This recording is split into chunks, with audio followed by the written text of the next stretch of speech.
Welcome to new TV Telugu. Andhra Pradesh రాష్ట్రంలో నిరుద్యోగ యువతీ యువకులకు నైపుణ్యాభివృద్ధి మరియు సాధికారత కల్పించేందుకు యూనిసెఫ్ తో ఏపీ నైపుణ్యాభివృద్ధి సంస్థ కీలక ఒప్పందం కుదుర్చుకుంది.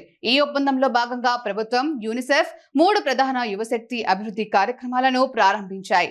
ఈ మేరకు ఉండవల్లి నివాసంలో జరిగిన కార్యక్రమంలో ఏపీఎస్ఎస్, డీసీ, యూనిసెఫ్ యువ ప్రతినిధులు, విద్య, ఐటీ శాఖల మంత్రి నారా లోకేష్ సమక్షంలో ఎంఓయూపై సంతకాలు చేశారు. ఈ ఒప్పందం ద్వారా యూనిసెఫ్, ఏపీఎస్ఎస్, డీసీ పరస్పర సహకారంతో youth for social impact, youth hub, passport to earning కార్యక్రమాలు అమలు చేయనున్నారు. ఇంటికో వ్యాపారవేత్త స్వర్ణాంధ్ర లక్ష్య సాధనకు ఇవి ఎంతగానో తోడ్పాటును అందించనున్నాయి. యువతలో నవీన ఆవిష్కరణలు, ఇంక్లూజన్, స్థిర జీవనోపాధి అవకాశాలను పెంపొందించనున్నాయి.